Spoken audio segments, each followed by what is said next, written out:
we push a little further each time.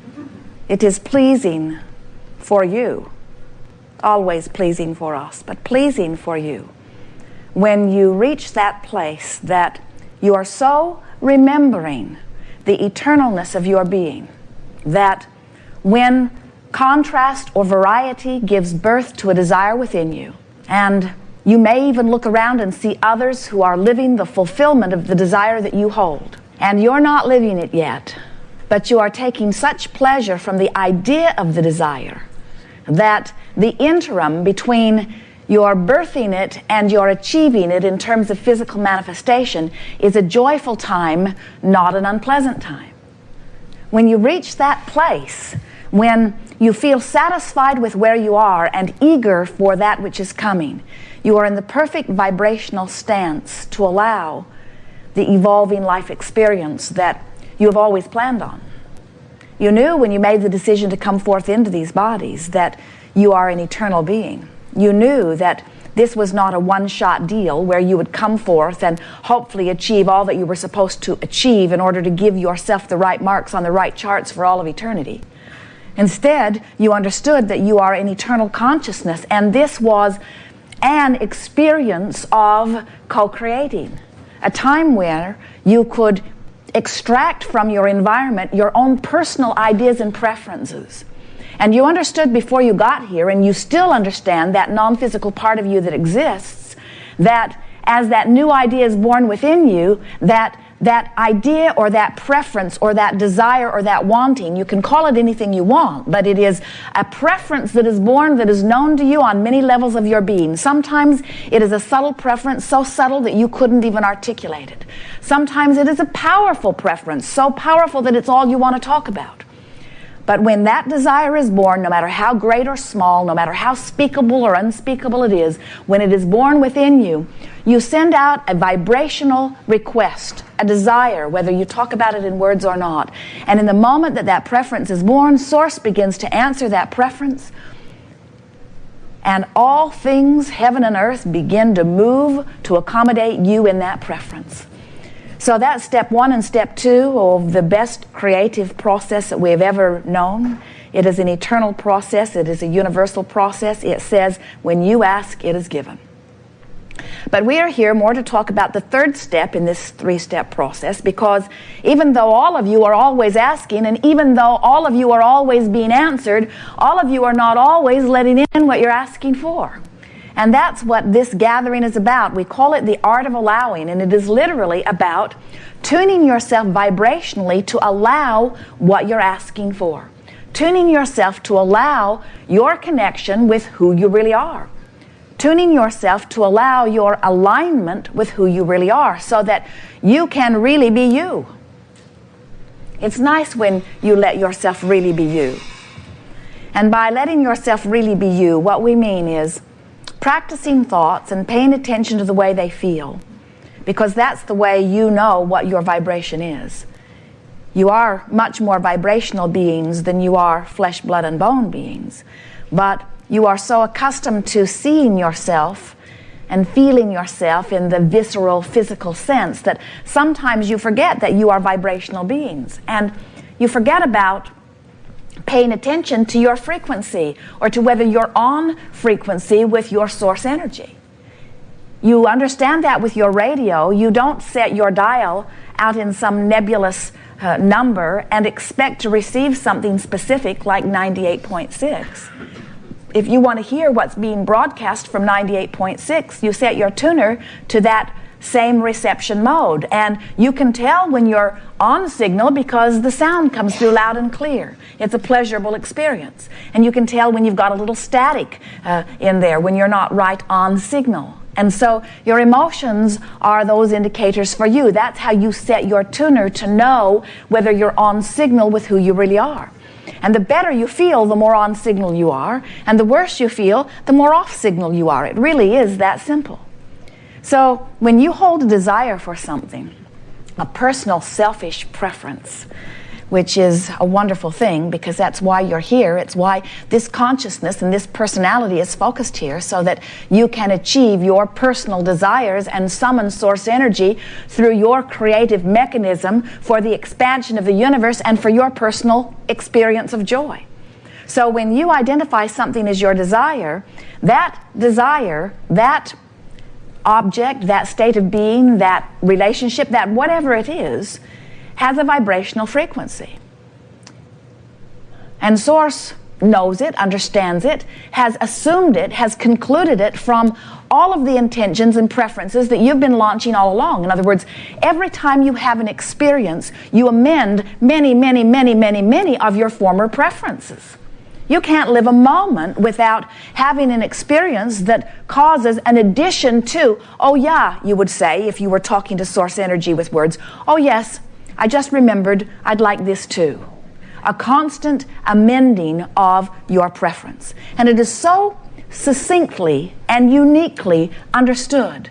You are so loved and so known and so understood and so answered that in the moment that you have an experience that causes a preference to shoot from you, Source Energy goes to work on lining up circumstances and events with the help of law of attraction to accommodate you in unspeakable ways. But you have to be somewhere in the vibrational proximity of what you're asking for to begin seeing any evidence of it. In other words, you can't be in a jam where you don't have enough money, where you're radiating desires all over the place, specific desires for more money or for means to get more money. Source hears it and answers it and lines things up, but you can't be in the place where you're so discouraged about not having enough money that you can allow in money. In other words, you can't be in that place of discouragement and be on signal for the receiving of what you're asking for. And that's really irritating to our physical friends. We hear you all the time because you keep saying things like, I know I'm in a terrible state of being, but couldn't you just grant me this one exception? Couldn't you just give it to me anyway, and then as soon as I get it, I'll be happy, I promise.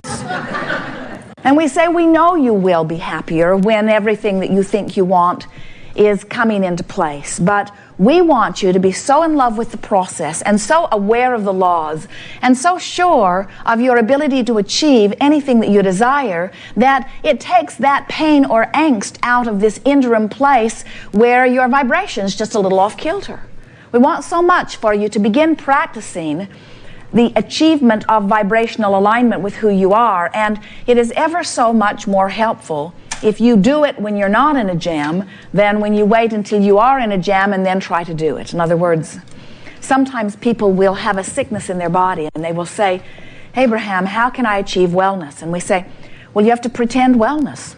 You have to assume the idea of wellness. And they say, well, how could I possibly do that? I'm sick. They've diagnosed it. I've got labels pinned all over my body.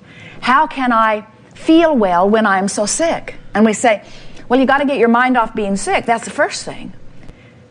Well, how can I get my mind off being sick when I'm so sick? And we say, you're right. It would have been easier for you to tune yourself to the idea of wellness from a place of wellness than it is from a place of sickness. And you say, oh, now you tell me.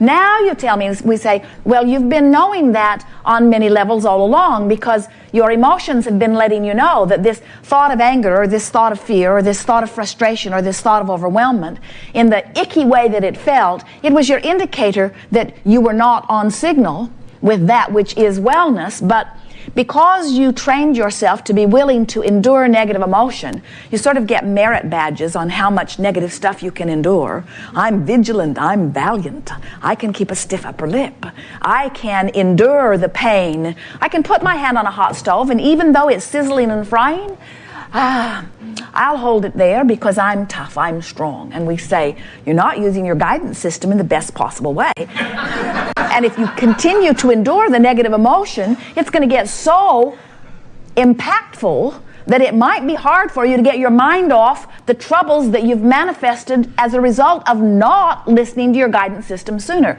But then we say no worries, because it does not matter how far from your connection you stray, In other words, how bankrupt you are, how sick you are, how deep into depression you are. It does not matter how far from Source you are. You can never disconnect from Source, and Source is always aware of you. And by reaching for a thought that feels better, even if it only feels a little better, that is the way back out into the light.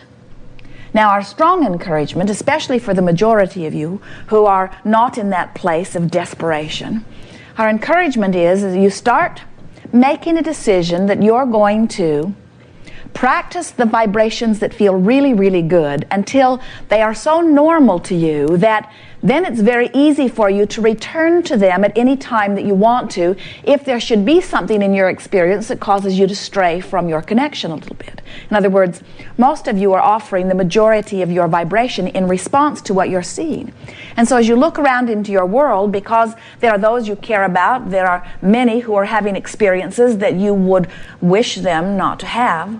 As you are looking into their experiences and you are recognizing that they are living maybe less than joyful experiences, certainly you are going to feel the impact of your gaze. But if you've been practicing your alignment with who you really are, it is our promise to you that you will return to your alignment quickly and easily, because that is who you really are. You really are joyful beings who feel stable and secure, who know you are loved and who are easily able to love. You are pure positive energy in these physical bodies. You are strong and stable and secure and all-knowing, and you have come forth into this human physical experience, in this leading-edge time-space reality, not to fix a world that is broken, because this world is not broken. You have come forth into this time-space reality for the joy of the adventure, of the exploration, and the conclusion of your own personal new ideas and preferences, understanding that all that is moves in concert with you for the expansion of this time-space reality, as well as your personal individual feeling of accomplishment and experience, as well as the expansion of the universe. In other words, we are all in this together. It is a glorious leading-edge experience that you are upon. You are leading-edge creators, here to experience the joy of creating. And that is the most significant thing that we are wanting to impart to you. We want to say to you at the beginning of a gathering like this, so you got a desire that isn't fulfilled yet and you're still joyful, and we want you to unequivocally, without any hesitation, say, exactly right, Abraham. There are things I want that have not yet manifested, and I am not in pain about it. In fact, I'm in joyous anticipation of it. Look at the little ones. That's how they feel. They are so eager. They want to learn to walk, but they're not bummed out that they can't. They're looking forward to teeth, but they don't bemoan the fact they don't have any yet. They will prefer solid food, but the liquid is fine for now. In other words, they're looking forward to their learning of vocabulary and their ability to begin to explain themselves. And they're looking forward to being able to move about more freely, to get out from under the bondage of mom and dad. In other words, they are looking forward to everything that is before them, but they are not feeling lack about where they stand. And you may say, well, they don't know enough yet. And we say, they do know enough. They know enough that their exposure to their experience is going to spark within them enough desire to take them to the next logical place. And you do too. You watch your little ones as they come forth. Esther's watching her little granddaughter, Kate, and she is amazed at the speed with which she expands. From one picture to the next, as Esther is receiving them daily through the satellite dish, Esther can see stronger confidence, greater clarity, stronger determination. In other words, on a day-to-day basis, her expansion about what she can do, and more importantly, what she desires to do, is notable day to day. And sometimes we hear our human friends say, oh yes, in those early years there's huge learning and huge expansion. And we say, it never changes for any of you.